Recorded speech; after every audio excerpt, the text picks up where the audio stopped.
ఆకాశాన్ని దాకే అంత హైప్ తోని సోషల్ మీడియాకి ఫైర్ కాదు వైల్డ్ ఫైర్ అంటించింది పుష్ప 2. పాట్నాల గ్రాండ్ గా రిలీజ్ అయిన పార్ట్ 2 ట్రైలర్ చూసి మాస్ ఊరా మాస్ అనుకుంటా ఊగిపోతుర్రు జనాలు. పాన్ ఇండియా సినిమా క్రేజ్ అంటే ఇది అనుకుంటా TFI బానిసలు కూడా ట్రిపుల్ హైప్ ఇచ్చుకుంటా డిసెంబర్ 5 తారీఖు నాడు థియేటర్ల కాడ జోర్దార్ సంబరాలు చేస్తేందుకు తయారైతుర్రు. భాషలతోని సంబంధం లేకుండా అన్ని ఇండస్ట్రీలకెళ్లి స్టార్లు, సెలబ్రిటీలు, డైరెక్టర్లు అందరూ కూడా ట్రైలర్ చూసి తారీఫ్ చేస్తుర్రు. ఇంకో దిక్కు పుష్ప పార్ట్ 1 పాటలకు స్టెప్పులు వేసుకుంటా, పుష్పరాజ్ డైలాగులకు రీల్స్ చేసుకుంటా, సోషల్ మీడియాని షేక్ చేసుకుంటా బన్నీ ఫ్యాన్స్ తోని మనోడే అనిపించుకున్న ఆస్ట్రేలియా క్రికెటర్ డేవిడ్ వార్నర్ కూడా ట్రైలర్ చూసి మురిసిపోయిండు. గ్రేట్ వర్క్ అని మెచ్చుకుంటా రాసి ఇన్స్టా స్టోరీలో అల్లు అర్జున్ ని ట్యాగ్ చేసిండు. దాంతోని ఇది చూసిన ఐకాన్ స్టార్ ఫ్యాన్స్ అంతా అల్లు అర్జున్ అంటే నేషనల్ అనుకుంటివా ఇంటర్నేషనల్ అనుకుంటా కామెంట్లు చేస్తుర్రు. ఇంత లేట్ అవుతుండే వరకల్లా ఇప్పట్లో వస్తుందా సినిమా అని ట్రోల్ చేసిర్రు చాలా మంది.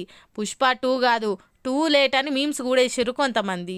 ఆలస్యమైనా గానీ అస్సలే తగ్గేదిలే అనుకుంటా సుక్కు, బన్నీ మాత్రం ఒక్క తీరుగా కష్టపడి పార్ట్ 2ని ఎండి పరదకెక్కిచ్చే పనులనే ఉన్నారు. ఇక ట్రైలర్ కే ఈ రేంజ్ సెన్సేషన్ అంటే డిసెంబర్ 5 తారీఖు సంది సారా దునియా అంతా ఇంకెంత సందడి ఉంటుందో పొర్రి.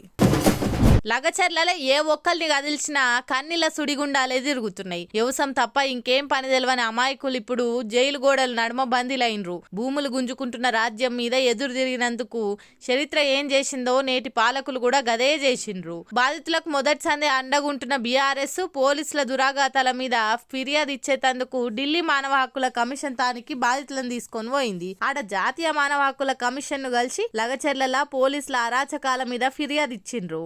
వెంబడి BRS గిరిజన లీడర్లు మాలోత్ కవితక్క, సత్యవతి రాథోడ్ మేడం కూడా ఉన్నారు. తెలంగాణ ప్రజాప్రభుత్వం అస్సలు స్వరూపం బయట పెడతందుకు నేను కూడా లగచర్ల బాధితులతోటి ఢిల్లీకి పోతున్నా అని KTR సార్ కూడా వెంబడి పోయిండు. ఇక ఢిల్లీలో ప్రెస్ మీట్ పెట్టి తెలంగాణలో కాంగ్రెస్ సర్కారు ప్రజాపాలన పేరుతోటి నియంత పాలన చేస్తుంది, ఎదురు తిరిగిన పబ్లిక్ మీద కేసులు లేదంటే ఇండ్ల మీదకు బుల్డోజర్లు పంపి ప్రజాస్వామ్య స్ఫూర్తికి వ్యతిరేకంగా పనిచేస్తుందని ఎత్తి 7 దోషుల దుమ్మెత్తి పోసిండు.